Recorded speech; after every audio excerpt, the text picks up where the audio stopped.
ಅಖಂಡಮಂಡಲಾಕಾರಂ ವ್ಯಾಪ್ತಂ ಯೇನ ಚರಾಚರಂ ತತ್ಪದಂ ದರ್ಶಿತಂ ಯೇನ ತಸ್ಮೈ ಶ್ರೀ ಗುರವೇ ನಮಃ. ಈ ದೇಶ ಅಂತ ಹೇಳುವಂಥದ್ದು ಅಥವಾ ರಾಜ್ಯ ಅಂತ ಹೇಳುವಂಥದ್ದು ಆ ಕಲ್ಪನೆ ಬಂದದ್ದು ಅದು ಪ್ರಜೆಗಳಿಂದ. ಪ್ರಜೆಗಳು ಯೋಗಕ್ಷೇಮವಾಗಿ ಇರುವಂತೆ ನೋಡಬೇಕಾದ್ದು ಅಲ್ಲಿ ಆ ದೇಶವನ್ನು ಅಥವಾ ರಾಜ್ಯವನ್ನಾಳುವಂತಹ ಆ ರಾಜನ ಅಥವಾ ನಾಯಕನ ಕರ್ತವ್ಯವಾಗಿರುತ್ತದೆ. ಇದು ಪುರಾಣ ಕಾಲದಿಂದಲೂ ಕೂಡ ನಡೆದುಕೊಂಡು ಬಂದಂತಹ ಪರಂಪರೆ. ಹಾಗಾದರೆ ಈ ರಾಜ್ಯ ಅಂತ ಹೇಳುವಂಥ ಕಲ್ಪನೆ ಬಂದದ್ದು ಪ್ರಜೆಗಳಿಂದ. ಇಲ್ಲಿ ಗ್ರಾಮಗಳಾಗಲಿ ನಗರಗಳಾಗಲಿ ಇವೆಲ್ಲವನ್ನು ಒಳಗೊಂಡಂತಹ ಒಂದು ವ್ಯವಸ್ಥೆಯನ್ನು ಅಲ್ಲಿ ಚೆನ್ನಾಗಿ ಅದು ಸುಲಲಿತವಾಗಿ ಯಾವುದೇ ರೀತಿಯಾದಂತಹ ಲೋಪದೋಷಗಳು ಇಲ್ಲದಂತೆ ಜನರನ್ನು ಸುರಕ್ಷಿತವಾಗಿ ಇಟ್ಟುಕೊಂಡು ಇರುವಂತಹ ವ್ಯವಸ್ಥೆಗೆ ಒಬ್ಬ ನಾಯಕನಾದವನು ಬೇಕು. ಒಂದು ಕುಟುಂಬಕ್ಕೆ ಒಂದು ಯಜಮಾನನು ಇದ್ದಂತೆ ರಾಜ್ಯಕ್ಕೆ ದೇಶಕ್ಕೆ ಒಬ್ಬ ರಾಜನು ಅಥವಾ ನಾಯಕನಾದವನು ಬೇಕು. ಹಿಂದಿನ ಕಾಲದಲ್ಲಿ ಆತನನ್ನು ನಾವು ರಾಜ ಅಥವಾ ಚಕ್ರವರ್ತಿ ಈ ರೀತಿಯಾಗಿ ಅವನನ್ನು ನಾವು ಕರೆಯುತ್ತಿದ್ದೆವು. ಈಗಿನ ಕಾಲದಲ್ಲಿ ಅದನ್ನು ನಾವು ನಾಯಕನೆಂದಲೂ ಅಥವಾ ಈಗಿನ ಪರಿಸ್ಥಿತಿಗೆ ಪ್ರಧಾನಮಂತ್ರಿಯೋ ಮುಖ್ಯಮಂತ್ರಿಯೋ ಈ ರೀತಿಯಾಗಿ ನಾವು ಅವರನ್ನು ಅಲ್ಲಿ ಗುರುತಿಸುವಂಥದ್ದು. ಹಾಗಾದರೆ ಈ ವ್ಯವಸ್ಥೆ ಅಂತೇಳುವಂಥದ್ದು ಯಾಕೆ ಬಂತು? ವಿಶೇಷವಾಗಿ ಒಂದು ಪ್ರಜೆಗಳು ಚೆನ್ನಾಗಿ ನೆಮ್ಮದಿಯಿಂದ ಬಾಳಿ ಬದುಕಬೇಕಾದರೆ ಅದಕ್ಕೊಂದು ಸುವ್ಯವಸ್ಥಿತವಾದಂತಹ ಒಂದು ವ್ಯವಸ್ಥೆ ಅಂತೇಳುವಂಥದ್ದು ಬೇಕು. ಅವರಿಗೆ ಕಾಲಕಾಲಕ್ಕೆ ಸಿಗಬೇಕಾದಂಥ ಆಹಾರ ಧಾನ್ಯ, ಓಡಾಡುವುದಕ್ಕೆ ಮಾರ್ಗ, ನೀರಿನ ವ್ಯವಸ್ಥೆ, ಹೀಗೆ ಮೂಲಭೂತ ಸೌಕರ್ಯಗಳನ್ನು ಒಬ್ಬನಿಂದ ಆತ ಒದಗಿಸಿಕೊಳ್ಳಲಿಕ್ಕೆ ಸಾಧ್ಯ ಇಲ್ಲ. ಯಾರು ಒಬ್ಬನು ಸ್ವಾವಲಂಬಿಯಾಗಿ ಬದುಕಲಿಕ್ಕೂ ಸಾಧ್ಯವಿಲ್ಲ. ಹಾಗಾಗಿ ಪರಸ್ಪರ ಸಹಕಾರದೊಂದಿಗೆ ಇವೆಲ್ಲವನ್ನು ಸುಲಲಿತವಾಗಿ ಒಂದು ಒಗ್ಗಟ್ಟಿನಿಂದ ತರುವಂಥ ವ್ಯವಸ್ಥೆಗೆ ಅಲ್ಲಿ ರಾಜ ಅಂತ ಹೇಳುವಂಥದ್ದು, ಅದಕ್ಕೆ ಬೇಕಾದಂಥ ಎಲ್ಲ ವ್ಯವಸ್ಥೆಯನ್ನು ಅಲ್ಲಿ ರಾಜ ಮಾಡುವಂಥದ್ದು. ಹಾಗಾದರೆ ಇವೆಲ್ಲದಕ್ಕೂ ಪೂರಕವಾಗಿ ರಾಜನು ಈ ರೀತಿಯಾದಂಥ ಕೆಲಸವನ್ನು ನಿರ್ವಹಿಸಲಿಕ್ಕೆ ಪ್ರಜೆಗಳು ಸಹಾಯಕವಾಗುವಂತೆ ತಾವು ದುಡಿದದ್ದರಲ್ಲಿ ತೆರಿಗೆ ರೂಪದಲ್ಲಿ ರಾಜನಿಗೆ ಅಲ್ಲಿ ಅರ್ಪಿಸುವಂಥದ್ದು. ಇದರಿಂದ ಆತ ಅಲ್ಲಿ ರಾಜ್ಯಕ್ಕೆ ಬೇಕಾದಂತಹ ಅಭಿವೃದ್ಧಿ ಕಾರ್ಯವನ್ನು ನಿರ್ವಹಿಸಿಕೊಂಡು ಒಂದು ದೇಶ ಚೆನ್ನಾಗಿ ಇರುವಂತೆ ನೋಡಿಕೊಂಡು ಬರಬೇಕಾದ್ದು ಆ ರಾಜನಾದವನ ನಾಯಕನಾದವನ ಅಲ್ಲಿ ಕರ್ತವ್ಯವಾಗಿರುತ್ತದೆ. ಈ ವ್ಯವಸ್ಥೆಯನ್ನು ಪ್ರತಿಯೊಬ್ಬನೂ ಕೂಡ ಒಪ್ಪಿಕೊಂಡಿರುವಂಥದ್ದು. ಹಾಗಾಗಿ ನಾವು ಪ್ರಾಮಾಣಿಕವಾಗಿ ದುಡಿದದ್ದರಲ್ಲಿ ಒಂದು ಅಂಶವನ್ನು ಅಲ್ಲಿ ತೆರಿಗೆಯ ಮೂಲಕ ಸರಕಾರದ ಬೊಕ್ಕಸಕ್ಕೆ ನಾವು ಸಲ್ಲಿಸುವಂಥದ್ದು. ಅದನ್ನು ಮತ್ತೆ ಪುನಃ ಕೆರೆಯ ನೀರನ್ನು ಕೆರೆಗೆ ಚೆಲ್ಲಿ ಎನ್ನುವಂತೆ ಪ್ರಜೆಗಳ ಅಭಿವೃದ್ಧಿಗಾಗಿಯೇ ರಾಜ ಅದನ್ನು ವಿನಿಯೋಗಿಸುವಂಥದ್ದು ಅದು ಒಂದು ಕ್ರಮ. ಹಾಗಿರುವಾಗ ಆ ರಾಜನಾದವನ, ನಾವಿಲ್ಲಿ ಮಾತನಾಡಲಿಕ್ಕೆ ಹೊರಟದ್ದು ಆ ರಾಜನಾದವನ ನಾಯಕನಾದವನ ಗುಣಲಕ್ಷಣಗಳು ಹೇಗಿದ್ದಾಗ ಅಲ್ಲಿ ಪ್ರಜೆಗಳಿಗೂ ಆತನಿಗೂ ಅಲ್ಲಿ ಒಳಿತುಂಟಾಗುತ್ತದೆ, ಅದು ಹೇಗೆ ಇರಬೇಕು ಎಂಬಂಥದ್ದು ಬಹಳ ಮುಖ್ಯ. ಅಂದರೆ ನಾವು ಇಲ್ಲಿ ತಿಳ್ಕೊಳ್ಬೇಕು, ಧೈರ್ಯದಿಂದ ಸತ್ಯವನ್ನು ಎದುರಿಸಬೇಕು. ಅದು ಮನುಷ್ಯನಿಗೂ ಅದು ಅನ್ವಯ ಆಗ್ತದೆ, ರಾಜ್ಯವನ್ನಾಳುವಂತಹ ರಾಜನಿಗೂ ಅದು ಅನ್ವಯ ಆಗ್ತದೆ. ಯಾಕಂದರೆ ಈ ಸತ್ಯ ಅಂತ ಹೇಳುವಂಥದ್ದು ಈಗಿನ ಕಾಲದಲ್ಲಿ ಯಾರ ಬಾಯಲ್ಲೂ ಬರುವಂಥದ್ದು ಬಹಳ ಕಷ್ಟ. ಯಾಕಂದರೆ ಸತ್ಯವನ್ನು ಹೇಳಲಿಕ್ಕೆ ಯಾರಿಗೂ ಈಗ ಧೈರ್ಯ ಇಲ್ಲ. ಯಾಕಂದರೆ ಜನರ ಒಂದು ಸ್ಥಿತಿ ಮನೋಸ್ಥಿತಿಯೇ ಹಾಗೆ ಉಂಟಾಗಿದೆ, ಅವರ ನಡತೆಯೂ ಅದಕ್ಕೆ ಪೂರಕವಾಗಿದೆ. ಆದ್ದರಿಂದ ಒಂದು ಮನುಷ್ಯನು ಯೋಗ್ಯನು ಅಂತ ಅನಿಸ್ಕೊಳ್ಬೇಕಾದ್ರೆ, ಈ ರಾಜ್ಯವನ್ನು ಯೋಗ್ಯ ರೀತಿಯಲ್ಲಿ ನಡೆಸಿಕೊಳ್ಬೇಕಾದ್ರೆ ರಾಜನಾದವನು ಕೂಡ ಈ ರೀತಿಯಾದಂತಹ ಗುಣವನ್ನು ಹೊಂದಿಕೊಂಡಿರಬೇಕು. ಧೈರ್ಯದಿಂದ ಸತ್ಯವನ್ನು ಎದುರಿಸಬೇಕು. ಯಾವುದೇ ಸಂದರ್ಭದಲ್ಲೂ ನಾವು ಯಾವುದನ್ನು ಸತ್ಯವೆಂದು ಒಪ್ಪುತ್ತೇವೆಯೋ ಅಥವಾ ಸತ್ಯವಾಗಿ ಇರುತ್ತದೆಯೋ ಅದು ನಮ್ಮ ಸಂಪೂರ್ಣ ವ್ಯಕ್ತಿತ್ವ, ಚಿಂತನೆ ಮತ್ತು ಭಾವನೆಗಳಿಗೆ ಅಂದರೆ ಇವುಗಳ ಮೇಲೆ ಪ್ರಭಾವ ಬೀರುತ್ತದೆ. ಇದು ಬಹಳ ನಾವು ಆಳವಾಗಿ ಅಧ್ಯಯನ ಮಾಡಬೇಕು, ಇದರ ಬಗ್ಗೆ ಆಳವಾಗಿ ಚಿಂತನೆ ಮಾಡಬೇಕು. ಈ ಸತ್ಯ ಅಂತ ಹೇಳುವಂಥದ್ದು ಅಷ್ಟು ಕಠಿಣವೂ ಆಗಿರುತ್ತದೆ. ಆ ಕಾರಣದಿಂದ ಆ ಮನುಷ್ಯನು ಯಾವುದನ್ನು ಸತ್ಯ ಅಂತ ಒಪ್ಪುತ್ತಾನೆ, ಆ ಒಪ್ಪಿದಂತಹ ಮನುಷ್ಯ ಅದರ ರೀತಿ ನಡ್ಕೊಂಡಾಗ ಅವನ ಚಿಂತನೆ ಅಂತ ಹೇಳುವಂಥದ್ದು ಅದು ಒಬ್ಬ ಮನುಷ್ಯನ ವ್ಯಕ್ತಿತ್ವವನ್ನು ಉನ್ನತೀಕರಿಸಿಕೊಳ್ಳಲಿಕ್ಕೆ ಅದು ಸಹಾಯವಾಗುತ್ತದೆ ಮತ್ತು ಆ ಭಾವನೆ ಅವನ ಮೇಲೆ ಪ್ರಭಾವವನ್ನು ಬೀರುತ್ತದೆ. ಅದೇ ರಾಜನಲ್ಲಿ ಇದ್ದರೆ ಅದು ರಾಜ್ಯದ ಮೇಲೆ ಆ ಪ್ರಭಾವ ಅಂತ ಹೇಳುವಂಥದ್ದು ಬೀಳ್ತದೆ. ಹಾಗಾಗಿ ನಮ್ಮ ಪ್ರಜ್ಞೆಯು ವಿಕಾಸವಾದಂತೆ ನಾವು ಎಲ್ಲ ವಿಷಯಗಳಲ್ಲೂ ಕೂಡ ದಿವ್ಯತೆಯನ್ನು ಕಾಣುತ್ತೇವೆ. ಹಾಗಾದರೆ ಇಲ್ಲಿ ಪ್ರಜ್ಞೆ ಅಂದ್ರೇನು ಅಂದರೆ ನಮ್ಮ ಜ್ಞಾನ. ಈ ಜ್ಞಾನ ಅಂತ ಹೇಳುವಂಥದ್ದು ನೋಡಿ, ರಾಜರಾದವರಿಗೆ 64 ವಿದ್ಯೆಗಳು ಕೂಡ ತಿಳಿದುಕೊಂಡು ಇರಬೇಕು ಅಂತ ಹೇಳುವಂಥದ್ದು ಒಂದು ರಾಜನೀತಿಯಲ್ಲಿ ಬರುವಂತಹ ಪಾಠ. ಅದರಲ್ಲಿ ಕಳ್ಳತನವೂ ಸೇರಿದೆ, ಮೋಸವೂ ಸೇರಿದೆ. ಯಾಕೆ? ಕಳ್ಳತನ ಅಂತ ಹೇಳುವಂಥದ್ದು ರಾಜನಿಗೆ ಗೊತ್ತಿದ್ದರೆ ಕಳ್ಳನನ್ನು ಹಿಡಿಲಿಕ್ಕೆ ಅನುಕೂಲ ಆಗ್ತದೆ. ಆ ವಿಷಯದಲ್ಲಿ ಆತನಿಗೆ ಜ್ಞಾನವೇ ಇಲ್ಲದಿದ್ದರೆ ಆ ರೀತಿಯಲ್ಲಿ ಆತ ಆಲೋಚನೆ ಮಾಡಲಿಕ್ಕೆ ಕಷ್ಟ ಆಗ್ತದೆ. ಆದ್ದರಿಂದ ಈ ಜ್ಞಾನ ಅಂತ ಹೇಳುವಂಥದ್ದು ಬಹಳ ಮುಖ್ಯವಾಗಿರುತ್ತದೆ. ಅಂದರೆ ಈ ಜ್ಞಾನ ಅಂತ ಹೇಳುವಂಥದ್ದು ಬಹಳ ವಿಶೇಷವಾಗಿ ರಾಜನಾದವರಿಗೆ ಇರಬೇಕು. ಇದು 64 ವಿಷಯಗಳಲ್ಲೂ ಇದ್ದಾಗ ಆತ ಪರಿಪೂರ್ಣತೆಯನ್ನು ಪಡೆದುಕೊಳ್ಳಿಕ್ಕೆ ಸಾಧ್ಯ ಉಂಟು. ಹಾಗೆ ಎಲ್ಲ ವಿಷಯಗಳಲ್ಲೂ ಕೂಡ ಅಲ್ಲಿ ದಿವ್ಯತೆಯನ್ನು ನಾವು ಕಾಣಲಿಕ್ಕೆ ಸಾಧ್ಯವಾಗುತ್ತದೆ. ಇಂತಹ ಗುಣ ಪ್ರಜ್ಞೆಯು ಪ್ರಬುದ್ಧ ಭಾರತದ ಮೇಲ್ವಿಚಾರಣೆಯನ್ನು ವಹಿಸಿಕೊಳ್ಳುವವರಿಗೆ ಅವಶ್ಯವಾಗಿ ಬೇಕು. ನಮ್ಮ ದೇಶವನ್ನು ಯಾರು ಮುನ್ನಡೆಸುತ್ತಾರೋ ಅವರಿಗಂತೂ ಈ ರೀತಿಯಾದಂತಹ ಗುಣ ಅವಶ್ಯಕವಾಗಿ ಇರಲೇಬೇಕು. ಆದರೆ ಈಗಿನ ಒಂದು ಸ್ಥಿತಿಯಲ್ಲಿ ನೀವೇನೋ ಹೇಳ್ತೀರಿ, ಆದರೆ ಈ ರೀತಿಯಾದಂಥ ಸ್ಥಿತಿಯಲ್ಲಿ ನಾವು ಇದ್ದೇವೆ ಅಂತ ಹೇಳಿದರೆ ನಾವು ಅದನ್ನು ಇಲ್ಲ ಅಂತಲೇ ಒಪ್ಪಬೇಕು. ಯಾಕಂದರೆ ಈಗಿನ ಕಾಲದಲ್ಲಿ ಹಿಂದೆ ರಾಜರಾದವರಿಗೆ ಅಲ್ಲಿ ರಾಜ್ಯವನ್ನು ನಡೆಸುವುದಕ್ಕೆ ಗುರುಕುಲದಲ್ಲಿ ಅಲ್ಲಿ ಗುರುಗಳು ತರಬೇತಿಯನ್ನು ನಡೆತಿದ್ರು. ಕ್ಷತ್ರಿಯನಾದವನು ಹೇಗೆ ರಾಜ್ಯವನ್ನು ಮುನ್ನಡೆಸಬೇಕು ಅಂತ ಹೇಳುವುದಕ್ಕೆ ಒಂದು ಶಿಕ್ಷಣ ಅಂತ ಇತ್ತು. ಅದು ಅಲ್ಲಿ ಧನುರ್ವಿದ್ಯೆಯೂ ಕೂಡ ಸೇರಿರುತ್ತದೆ. ಮತ್ತು ಉಳಿದ ಎಲ್ಲ ವಿಚಾರಗಳ ಕುರಿತು ಆತ ಶಿಕ್ಷಣವನ್ನು ಪಡೆದೇ ಮತ್ತು ಯುವರಾಜನಾಗಿ ಪಟ್ಟಾಭಿಷೇಕವನ್ನುಗೊಂಡು ಮತ್ತು ತದನಂತರ ಆತ ರಾಜ್ಯವನ್ನು ಆಳುವಂಥದ್ದು. ಆದರೆ ಪ್ರಸ್ತುತ ಈ ವ್ಯವಸ್ಥೆಯಲ್ಲಿ ಅಂತಹ ಯಾವುದೇ ರೀತಿಯಾದಂತಹ ಶಿಕ್ಷಣ ಇಲ್ಲದ್ದರಿಂದಲೇ ಇಂದಿನ ಈ ಎಲ್ಲ ಗೊಂದಲಗಳಿಗೆ ಮುಖ್ಯವಾದಂತಹ ಕಾರಣ ಅಂತ ಹೇಳಿದರೆ ಅದು ಖಂಡಿತವಾದಂಥ ತಪ್ಪಲ್ಲ. ಹಾಗಿರುವಾಗ ಒಬ್ಬ ರಾಜ್ಯದ ನಾಯಕನಾಗುವವನಿಗೆ ಈ ರೀತಿಯಾದಂಥ ಶಿಕ್ಷಣ ವ್ಯವಸ್ಥೆ ಅಂತ ಹೇಳುವಂಥದ್ದು ಹಿಂದೆ ಹೇಗೆ ರಾಜ ಮಹಾರಾಜರುಗಳಿಗೆ ಇತ್ತು ಅದೇ ರೀತಿಯಾಗಿ ಇದ್ದಾಗ ದೇಶವನ್ನು ಮುನ್ನಡೆಸಲಿಕ್ಕೆ ಇದರಿಂದ ಬಹಳಷ್ಟು ಅನುಕೂಲವಾಗುತ್ತದೆ. ಹಾಗೆ ಒಂದು ವೇಳೆ ಅಂತಹ ನಾಯಕನೇನಾದರೂ ನಮಗೆ ಸಿಕ್ಕಿದಂತಾದರೆ ಅದು ಪ್ರಜೆಗಳ ಸೌಭಾಗ್ಯ ಅಂತ ಹೇಳುವಂಥದ್ದು. ನಾವು ದೇವಸ್ಥಾನಕ್ಕೆ ದೇವರಲ್ಲಿ ಹೋಗ್ತೇವೆ, ಅದು ದೇವರ ಸೌಭಾಗ್ಯ ಅಲ್ಲ. ನಮಗಾಗಿ ನಾವು ದೇವಸ್ಥಾನಕ್ಕೆ ಹೋಗುವುದು ಹೊರತು ದೇವರಿಗಾಗಿ ನಾವು ದೇವಸ್ಥಾನಕ್ಕೆ ಹೋಗುವುದಲ್ಲ. ಅದೇ ರೀತಿ ಒಳ್ಳೆಯರಾದಂತಹ ರಾಜ ನಮಗೆ ಸಿಕ್ಕಿತುಂತಾದರೆ ಅದು ನಮ್ಮ ಸೌಭಾಗ್ಯ ಎಂಬುದನ್ನು ನಾವು ಅರ್ಥ ಮಾಡಿಕೊಳ್ಬೇಕು. ಹಾಗಾದರೆ ಒಳ್ಳೆಯ ರಾಜನಾಗಬೇಕಾದ್ರೆ ಅಥವಾ ನಾಯಕನಾಗಬೇಕಾದರೆ ಆತನಲ್ಲಿ ಅವಶ್ಯವಾಗಿ ಇರುವಂತಹ ಗುಣಗಳು ಯಾವುದು ಅದನ್ನು ನಾವು ಸ್ವಲ್ಪ ತಿಳಿದುಕೊಂಡ್ರೆ ಒಳ್ಳೆಯದು, ತಿಳಿದುಕೊಂಡು ಅರ್ಥ ಮಾಡಿಕೊಂಡ್ರೆ ಒಳ್ಳೆಯದು. ಹಾಗಾದರೆ ಹಿಂದೆ ಈ ರಾಜರಿಗೆ ಯಾವ ರೀತಿಯಾದಂಥ ಇಂಥ ಶಿಕ್ಷಣವನ್ನು ಗುರುಕುಲದಿಂದ ಸಿಗುತ್ತಿತ್ತು ಅದೇ ರೀತಿ ಕಾಯಿದೆ ಕಟ್ಟಲೆಗಳನ್ನು ನಾವು ಈಗ ಸಂವಿಧಾನ ಅಂತ ಹೇಳ್ತೇವೆ. ಒಂದು ನಾವು ರಾಜ್ಯವನ್ನು ನಡೆಸಬೇಕಾದ್ರೆ ದೇಶವನ್ನು ಮುನ್ನಡೆಸಬೇಕಾದ್ರೆ ಅದಕ್ಕೊಂದು ಆಧಾರ ಅಂತ ಹೇಳುವಂಥದ್ದು ಸಂವಿಧಾನ. ಆದರೆ ಹಿಂದಿನ ಕಾಲದಲ್ಲಿ ಈ ರೀತಿಯಾದಂಥ ಸಂವಿಧಾನ ಅಂತ ಹೇಳುವಂಥದ್ದು ರಚನೆ ಮಾಡಿದವರು ಯಾರು ಅಂದರೆ ಋಷಿಮುನಿಗಳು. ಋಷಿಮುನಿಗಳು ತಾವು ಮಾಡಿದಂಥ ಕಠಿಣತಮವಾದಂಥ ತಪಸ್ಸಿನಿಂದ ಕಂಡುಕೊಂಡಂಥ ಜ್ಞಾನದಿಂದ ಅವರು ಕೂಡ ಬಾಯಿ ಬಂದಾಗೆ ಅಲ್ಲಿ ಕಾಯ್ದೆ ಕಟ್ಟಳೆಗಳನ್ನು ಮಾಡ್ತಿರಲಿಲ್ಲ. ಆ ಜ್ಞಾನವನ್ನು ಕಾಲ ಕಾಲಕ್ಕೆ ರಾಜನು ಎಲ್ಲಿಯಾದರೂ ಆತನ ಆಡಳಿತದಲ್ಲಿ ತಪ್ಪಿದಂತಹ ಸಂದರ್ಭದಲ್ಲಿ ಅವನ ಆಸ್ಥಾನಕ್ಕೆ ಬಂದು ರಾಜನಿಗೆ ಎಚ್ಚರಿಕೆಯನ್ನು ಕೊಡ್ತಿದ್ರು. ಅಂತಹ ತಪಸ್ವಿಗಳು ಬಂದಾಗ ರಾಜ ಸಿಂಹವಿಷ್ಟರದಿಂದ ಕೆಳಕ್ಕಿರಿದು ತನ್ನ ಎಲ್ಲ ರಾಜ್ಯವನ್ನು ಅವರ ಪಾದ ಕಮಲಗಳಿಗೆ ಅರ್ಪಿಸಿ ಅಲ್ಲಿ ಶರಣಾಗ್ತಿದ್ದ. ಆಗ ಅವರು ಹೇಳ್ತಾರೆ, ರಾಜ ನೀನು ರಾಜ್ಯವನ್ನೇನೋ ಚೆನ್ನಾಗಿ ನಡೆಸ್ತಾ ಇದ್ದೆ, ಆದರೆ ಇಂತಹ ವಿಭಾಗದಲ್ಲಿ ನಿನ್ನಲ್ಲಿ ಕೊರತೆ ಇದೆ, ಅದನ್ನು ನೀನು ಸರಿಪಡಿಸಬೇಕು, ಈ ರೀತಿಯಾಗಿ ನೀನು ರಾಜ್ಯವನ್ನು ಪರಿಪಾಲಿಸಬೇಕು. ಈ ರೀತಿಯಾದಂಥ ಕಾನೂನು ಕಟ್ಟಳೆಗಳನ್ನು ಅಲ್ಲಿ ಋಷಿಮುನಿಗಳು ರಾಜನಿಗೆ ಅಲ್ಲಿ ಹೇಳಿ ಹೋಗ್ತಿದ್ರು. ಒಂದು ವೇಳೆ ಅವರೇನಾದರೂ ತಪ್ಪಿ ನಡೆದರೆ ಅದು ಶಾಪರೂಪವಾಗಿ ಅಲ್ಲಿ ರಾಜನನ್ನು ಅಲ್ಲಿ ಕಾಡ್ತಿತ್ತು, ಆತನ ಪತನವನ್ನು ಹೊಂದುತ್ತಿದ್ದ. ಹಾಗೆ ಹಿಂದೆ ಋಷಿಮುನಿಗಳು ಶಾಸನವನ್ನು ಮಾಡ್ತಾಯಿದ್ರು ಎಂಬುದು ಇಲ್ಲಿ ಬಹಳ ಮುಖ್ಯವಾದಂತಹ ವಿಚಾರ. ಹಾಗಾಗಿ ಈ ಕಾಯ್ದೆಯನ್ನು ಅವರೇನು ತರ್ತಿದ್ರು.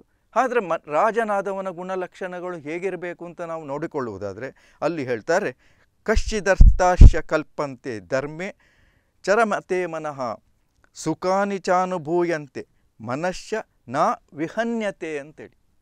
ಅಂದರೆ ಏನು ಈ ಶ್ಲೋಕವನ್ನು ಹೇಳುತ್ತದೆ ಅಂದರೆ, ರಾಜ್ಯವನ್ನು ದೇಶವನ್ನು ಆಳುವವನು ಧರ್ಮಾರ್ಥ ಕಾಮಗಳೆಂಬ 3 ಪುರುಷಾರ್ಥಗಳನ್ನು ಯಾವ ವಿಧವಾದಂತಹ ಆತಂಕವೂ ಇಲ್ಲದೆ ಆತ ಅನುಸರಿಸಬೇಕು. ನೋಡಿ, ಇದೊಂದು ಸೂತ್ರ. ರಾಜನು ಹೇಗೋ ಹಾಗೆ ಪ್ರಜೆಗಳು, ಯಥಾ ರಾಜ ತಥಾ ಪ್ರಜಾ ಅಂತೇಳಿ. ರಾಜನನ್ನು ಅನುಸರಿಸಿ ಪ್ರಜೆಗಳು ಇರುವಂಥದ್ದು. ಹಾಗಿರುವಾಗ ರಾಜನೇ ನಡತೆ ತಪ್ಪಿತಂತಾರೆ ಪ್ರಜೆಗಳ ವಿಚಾರದಲ್ಲಿ ನಾವು ಮತ್ತೆ ಮಾತನಾಡಲಿಕ್ಕೆ ಇಲ್ಲ. ಹಾಗಾಗಿ ಧರ್ಮಾರ್ಥ ಕಾಮ ಮೋಕ್ಷಗಳನ್ನು ರಾಜನಾದವನು ಚಾಚೂ ತಪ್ಪದೆ ಆತ ನಡೆಸಿಕೊಂಡು ಬರಬೇಕು. ಹೇಗೆ? ಮುಂಜಾನೆ ಬ್ರಾಹ್ಮಿ ಮುಹೂರ್ತದಲ್ಲಿದ್ದು ಸೂರ್ಯೋದಯಗಳಿಗಿಂತ ಆಗುವ ಮುಂಚೆ ಎಲ್ಲ ರೀತಿಯಾದಂತಹ ಧರ್ಮ ಆಚರಣೆಯನ್ನು ಮಾಡಬೇಕು. ಪೂಜೆ ಪುನಸ್ಕಾರ, ಧಾರ್ಮಿಕ ಅಥವಾ ನಿತ್ಯಾನಿಕ ಇತ್ಯಾದಿಗಳು ಏನುಂಟು ಅವೆಲ್ಲವೂ ಅದರ ಒಳಗೆ ಮುಗಿಸಿಬಿಡಬೇಕು. ತದನಂತರ ಆತ ತನ್ನ ರಾಜ್ಯಾಡಳಿತದ ಕಡೆಗೆ ಗಮನವನ್ನು ಕೊಡುವಂಥದ್ದು ಅಥವಾ ಅರ್ಥವನ್ನು ಸಂಪಾದಿಸುವುದಕ್ಕೆ. ತದನಂತರ ಆ ಇಳೆಯ ವಯಸ್ಸಿನಲ್ಲಿ ಕೊನೆಯದಾಗಿ ತನ್ನ ಮಗನಿಗೆ ರಾಜ್ಯಭಾರವನ್ನು ವಹಿಸಿಕೊಟ್ಟು ಅಲ್ಲಿ ಮೋಕ್ಷ ಚಿಂತನೆಯನ್ನು ಮಾಡುವಂಥದ್ದು. ಹಾಗೆ ಧರ್ಮದಿಂದ ಅರ್ಥವನ್ನು ಸಂಪಾದಿಸಿ ನಂತರ ಮೋಕ್ಷವನ್ನು ಸಂಪಾದಿಸುವಂಥದ್ದು. ಈ ರೀತಿಯಾದಂತಹ ಚಿಂತನೆ ಅಂತ ಹೇಳುವಂಥದ್ದು ರಾಜನಾದವನಿಗೆ ಇರಬೇಕು. ಆಗ ಮಾತ್ರ ಅವನು ಒಳ್ಳೆಯ ರಾಜನೆನಿಸಿಕೊಳ್ಳಿಕ್ಕೆ ಸಾಧ್ಯ ಉಂಟು. ಹಾಗೆ ಎಂತಹ ಪರಿಸ್ಥಿತಿಯಲ್ಲೂ ಕೂಡ ಆತ ಧರ್ಮದಲ್ಲಿಯೇ ಆಸಕ್ತನಾಗಿರಬೇಕು. ಯಾಕಂದರೆ ಭಗವಂತ ಮನುಷ್ಯನನ್ನು ನಾನಾ ವಿಧವಾಗಿ ಪರೀಕ್ಷೆ ಮಾಡ್ತಾನೆ. ಯಾರು ಒಳ್ಳೆಯ ಸತ್ಯವಂತರಿರ್ತಾರೆ, ಧರ್ಮವನ್ನು ಅನುಸರಿಸಿ ಇರ್ತಾರೆ, ಅವರಿಗೆ ಭಗವಂತ ಪರೀಕ್ಷೆಗಳನ್ನು ಒಡ್ಡುವುದು ಹೆಚ್ಚು. ಯಾಕಂದರೆ ಆತನನ್ನು ಸಾಣೆ ಹಿಡಿಯುವಂಥದ್ದು. ಇವನು ನಿಜಕ್ಕೂ ಧರ್ಮವನ್ನು ಅನುಸರಿಸ್ತಾ ಇದ್ದಾನೋ, ಕೇವಲ ಸುಖದಲ್ಲಿ ಇರುವಾಗ ಮಾತ್ರ ಈತ ಧರ್ಮಯುತವನಾಗಿರ್ತಾನೋ, ಇವನಿಗೇನಾದರೂ ಜೀವನದಲ್ಲಿ ಕಷ್ಟ ಬಂದರೂ ಕೂಡ ಧರ್ಮಕ್ಕೆ ವಿಮುಖನಾಗದೆ ಆತ ಮುನ್ನಡೆಯುತ್ತಾನೋ, ಈ ರೀತಿಯಾಗಿ ಭಗವಂತ ಪರೀಕ್ಷೆ ಮಾಡ್ತಾ ಇರ್ತಾನೆ. ಆದ್ದರಿಂದ ಧರ್ಮವನ್ನು ಅನುಸರಿಸುವವರಿಗೆ ಕಷ್ಟ ಕಾರ್ಪಣ್ಯಗಳು ಜಾಸ್ತಿ. ಯಾಕೆಂದರೆ ಭಗವಂತನ ಪರೀಕ್ಷೆಗೆ ಆತ ಒಳಪಟ್ಟಿರುತ್ತಾನೆ. ಆದ್ದರಿಂದ ಎಂತಹ ಸಂದರ್ಭದಲ್ಲೂ ರಾಜನಾದವನು ಅಲ್ಲಿ ಧರ್ಮವನ್ನು ಬಿಟ್ಟು ಅಲ್ಲಿ ಮುನ್ನಡೆಯಬಾರದು, ಧರ್ಮದಲ್ಲಿಯೇ ಆಸಕ್ತನಾಗಿರಬೇಕು. ಧರ್ಮವನ್ನು ಪಾಲಿಸುತ್ತಾ ಸುಖಗಳನ್ನು ಯುಕ್ತ ರೀತಿಯಲ್ಲಿ ಅನುಭವಿಸುತ್ತಿರಬೇಕು. ಧರ್ಮದ ಆ ಚೌಕಟ್ಟಿನೊಳಗೆ ಆತನ ಸುಖವನ್ನು ಅನುಭವಿಸಬೇಕು. ಒಟ್ಟಾರೆಯಾಗಿ ಧರ್ಮ ಕಾಮಗಳ ವಿಷಯದಲ್ಲಿ ಮನಸ್ಸಿಗೆ ಯಾವುದೇ ಆಧಾರವಾದಂತಹ ಕ್ಲೇಶಗಳು ರಾಜನಾದವನಿಗೆ, ಈ ರಾಜ್ಯವನ್ನು ಮುನ್ನಡೆಸುವವನಿಗೆ ಅಲ್ಲಿ ಇರಬಾರ್ದು. ಯಾಕಂದರೆ ರಾಜನೇ ಕ್ಲೇಶಯುತವಾಗಿದ್ದರೆ ಅಲ್ಲಿ ಕಷ್ಟ. ಮನೆ ಯಜಮಾನನೇ ಕಷ್ಟದಲ್ಲಿ ಉಂಟಾದರೆ ಮನೆ ಇದ್ದಂಥ ಉಳಿದವರ ಪಾಡೇನು. ಅದೇ ರೀತಿ ರಾಜನಾದವನು ಕ್ಲೇಶವನ್ನು ಅನುಭವಿಸಬಾರದು. ರಾಜ್ಯಭಾರವನ್ನು ನಡೆಸುವವರು ಅಧಿಕಾರ ದೊರೆಯುತ್ತೆಂದು ಮನಬಂದಂತೆ ರಾಜ್ಯಭಾರ ಮಾಡುವಂತಿಲ್ಲ. ಏನೋ ಒಂದು ದೇವರ ದಯದಿಂದ, ಹಿರಿಯರ ಪುಣ್ಯದಿಂದ ರಾಜ್ಯವನ್ನು ನಡೆಸುವಂಥ ಅಧಿಕಾರ ನಮಗೆ ಸಿಕ್ಕಿತ್ತು. ಅಧಿಕಾರ ಸಿಕ್ಕಿದ ಕೂಡಲೇ ನಮ್ಮ ಮನ ಬಂದಂತೆ, ತಮಗೆ ಇಷ್ಟ ಬಂದಂತೆ ಅಲ್ಲಿ ಆತ ರಾಜ್ಯವನ್ನು ನಡೆಸುವಂತೆ ಇಲ್ಲ, ಮುನ್ನಡೆಸುವ ಹಾಗೆ ಇಲ್ಲ. ಅಂದರೆ ಸಂವಿಧಾನದಂತೆ ನೈತಿಕವಾಗಿಯೂ ಹಿಂದೆಯೂ ಪೂರ್ವಜನರು ಹೇಗೆ ಆ ರಾಜ್ಯಭಾರವನ್ನು ನಡೆಸುತ್ತಿದ್ದರೋ ಅದೇ ರೀತಿ ಆತ ರಾಜ್ಯವನ್ನು ಅನುಸರಿಸಬೇಕು. ಯಾವುದು ಹಿಂದಿನ ಒಂದು ಚೌಕಟ್ಟುಂಟು ಅದನ್ನು ಅನುಸರಿಸಿಯೇ ಆತ ರಾಜ್ಯಭಾರವನ್ನು ಮಾಡಬೇಕಾಗಿದೆ. ಅಂದರೆ ಹಿಂದೆ ಪೂರ್ವಜನರು ಅನುಸರಿಸುತ್ತಿದ್ದಂತೆ ಅವರೊಂದು ಮಾರ್ಗವನ್ನು ಹಾಕಿಕೊಟ್ಟಿದ್ದಾರೆ, ಅದೇ ರೀತಿ ಆತ ಮುನ್ನಡೆಯಬೇಕು. ಮುಖ್ಯವಾಗಿ ಬ್ರಾಹ್ಮಣ, ವೈಶ್ಯ, ಶೂದ್ರ ಮೊದಲಾದ ವರ್ಣಗಳ ಪಾಲನೆಯ ವಿಷಯದಲ್ಲಿ ಕ್ಷುದ್ರವಲ್ಲದ ಧರ್ಮಾರ್ಥ ಸಹಿತವಾದಂಥ ನೀತಿಯನ್ನು ಅನುಸರಿಸುತ್ತಿರಬೇಕು. ಒಬ್ಬ ಬ್ರಾಹ್ಮಣ ಅಂತೇಳಿ ಅವನಿಗೆ ವಿಶೇಷವಾದಂಥ ಗೌರವವನ್ನು ಕೊಡುವಂಥದ್ದು, ಇವೊಂದು ಶೂದ್ರ ಜಾತಿ ಅಂತೇಳಿ ಅವನನ್ನು ನಿಕೃಷ್ಟವಾಗಿ ಕಾಣುವಂಥದ್ದು, ಅಥವಾ ಇನ್ನಾರಿಂದೋ ನನಗೆ ವಿಶೇಷವಾದ ಲಾಭ ಉಂಟು ಅಂತ ಅವನಿಗೊಂದು ವಿಶೇಷವಾದ ಗೌರವವನ್ನು ಕೊಡುವಂಥದ್ದಲ್ಲ.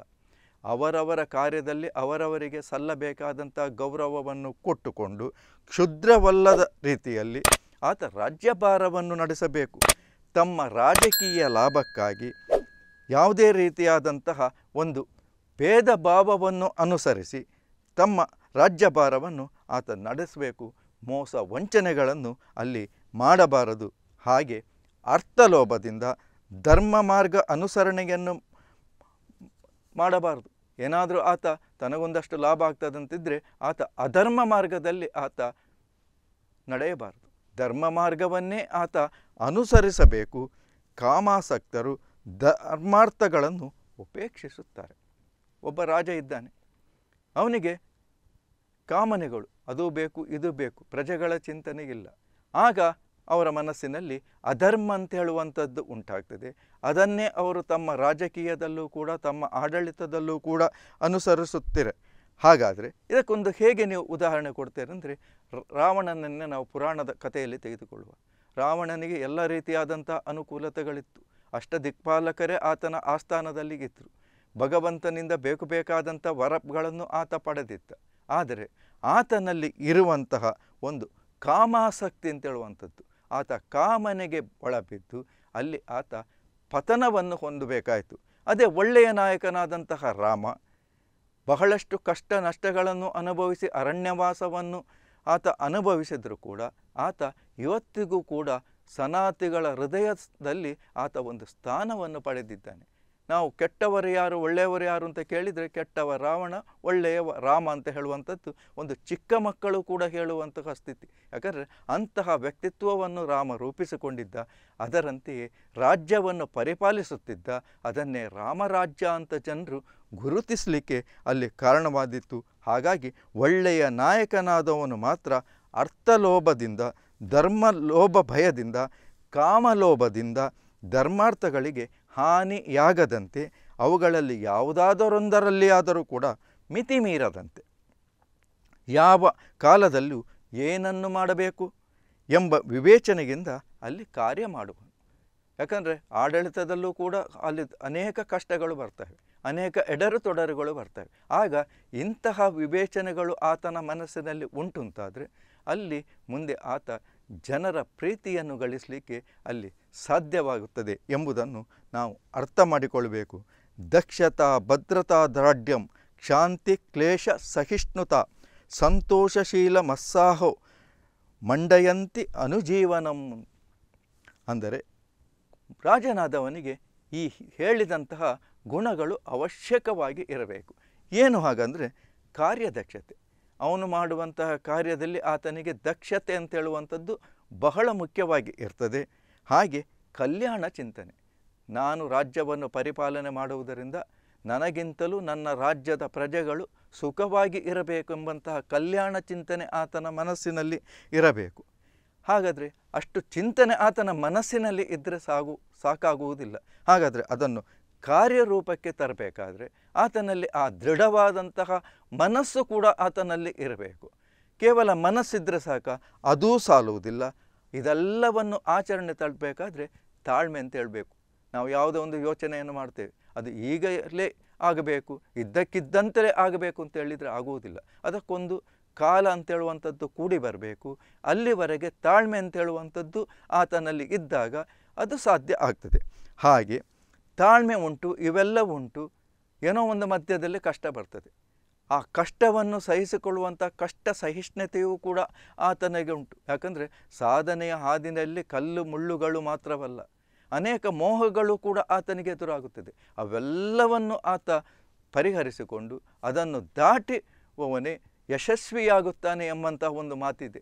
ಅದೇ ರೀತಿ ಇಲ್ಲಿ ಕಷ್ಟ ಸಹಿಷ್ಣುತೆ ಅಂತ ಹೇಳುವಂಥದ್ದು ಕೂಡ ಆತ ಸಹಿಸಿಕೊಳ್ಬೇಕಾಗ್ತದೆ. ಹಾಗೆ ಇದೆಲ್ಲವೂ ಆದಾಗ ಏನೋ ಕಷ್ಟ ಬರ್ತದೆ, ನನ್ನಿಂದ ಕೆಲಸ ಆಯಿತು ಅಂತ ಹೇಳಿ ಈ ಕಷ್ಟಗಳಿಂದ ಆತ ದುಃಖವನ್ನು ಅನುಭವಿಸಬಾರ್ದು. ಈ ಮನುಷ್ಯ ಎಷ್ಟೆಲ್ಲ ಸಾಧನೆ ಮಾಡ್ತೇವೆ, ನಾವೆಲ್ಲ ಕಷ್ಟಪಟ್ಟು ದುಡಿತೇವೆ, ಎಲ್ಲ ಸಂಪಾದನೆ ಮಾಡ್ತೇವೆ. ಎಲ್ಲ ಸಂಪಾದನೆ ಮಾಡುವುದು ಯಾಕೆ? ನಾವು ಸಂತೋಷವಾಗಿ ಇರಬೇಕು ಅಂತ.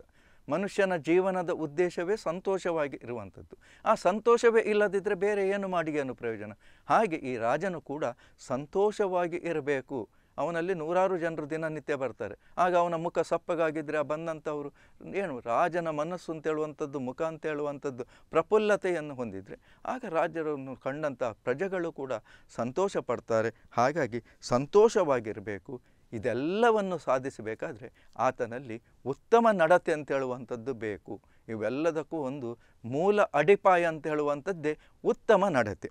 ಹಾಗಾಗಿ ರಾಜನಲ್ಲಿ ಉತ್ತಮ ನಡತೆ ಅಂತೇಳುವಂಥದ್ದು ಬಹಳ ಮುಖ್ಯ. ಹಾಗೆ ಇವೆಲ್ಲವೂ ಕೂಡ ರಾಜನಿಗೆ ಇರಬೇಕಾದಂಥ ಮುಖ್ಯ ಗುಣಗಳು. ಇವುಗಳೊಂದಿಗೆ ರಾಜನಿಗೆ ಮತ್ತೆ ಪುನಃ 6 ಗುಣಗಳು ಅವನಿಗೆ ಮಾತ್ರ ಅನ್ವಯಿಸುತ್ತದೆ. ಈ ಎಲ್ಲ ಗುಣಗಳು ನಮ್ಮಂತಹ ಸಾಮಾನ್ಯರಿಗೆ ಇದ್ದರೂ ಕೂಡ ಬಹಳ ಒಳ್ಳೆಯದು. ಆದರೆ ರಾಜನಾದವನಿಗೆ ಪ್ರಜೆಗಳಿಗಿಂತಲೂ ಹೆಚ್ಚಿನದಾದಂಥ ವಿಶೇಷವಾದಂಥ ಗುಣಗಳಿರಬೇಕು. ಆದ್ದರಿಂದಲೇ ಅವನು ನಮಗಿಂತ ಎತ್ತರವಾದಂಥ ಸ್ಥಾನದಲ್ಲಿ ಇರುವಂಥದ್ದು. ಈ ಗುಣಗಳಿರ್ತದೆ. ಹಾಗೆ ಅದನ್ನು ತಿಳಿದುಕೊಂಡು ಅನುಸರಿಸಿ ಆಡಳಿತವನ್ನು ಮಾಡಬೇಕಾಗ್ತದೆ. ಯಾಕಂದರೆ ಈ ಪ್ರವಚನ ಅಂತೇಳುವಂಥದ್ದು ರಾಜನಿಗೂ ಅನ್ವಯಿಸ್ತದೆ ಮತ್ತು ಸಾಮಾನ್ಯರಾದಂತಹ ನಮಗೂ ಅನ್ವಯಿಸ್ತದೆ. ಯಾಕಂದರೆ ಇವೆಲ್ಲವೂ ಕೂಡ ಮನುಸ್ಮೃತಿಯಲ್ಲಿ ಮತ್ತು ಅನೇಕ ನೀತಿ ಶತಕಗಳಲ್ಲಿ, ಪುರಾಣಗಳಲ್ಲಿ ಇಂತಹ ನೀತಿಗಳು, ಇಂತಹ ವಿಚಾರಗಳು ಕೂಡ ನಮಗೆ ಉಲ್ಲೇಖಗೊಂಡಿದೆ. ಅವೆಲ್ಲವನ್ನು ನಾವು ಸಂಗ್ರಹಿಸಿ ವೀಕ್ಷಕರ ಮುಂದೆ ಇಡುವುದಾದರೆ, ಹಾಗಾದರೆ ಇನ್ನು ಮುಂದಿನ ಸಂಚಿಕೆಯಲ್ಲಿ ಆ ರಾಜನಿಗೆ ಇರಬೇಕಾದಂತಹ ವಿಶೇಷ ಗುಣಗಳು ಯಾವುದು, ಮತ್ತು ಆ 6 ವಿಚಾರಗಳು ಏನು ಎಂಬುದನ್ನು ಮುಂದಿನ ಸಂಚಿಕೆಯಲ್ಲಿ ತಿಳಿದುಕೊಳ್ಳೋಣ ಅಂತ ಹೇಳುತ್ತಾ, ಈ ಪ್ರವಚನವನ್ನು ಕೇಳಿದಂಥ ನಿಮಗೆ ಆ ಭಗವಂತ ಆಯುರಾರೋಗ್ಯ ಐಶ್ವರ್ಯ ಎಲ್ಲವನ್ನು ಕರುಣಿಸಿ ಸುಖ ಸಂಪದವನ್ನು ನೀಡಲಿ ಎಂಬಂಥ ಆಶಯದೊಂದಿಗೆ ಪ್ರವಚನವನ್ನು ಶಿವಾರ್ಪಣೆಗೊಳಿಸ್ತಾ ಇದ್ದೇನೆ. ಓಂ ತತ್ಸತ್.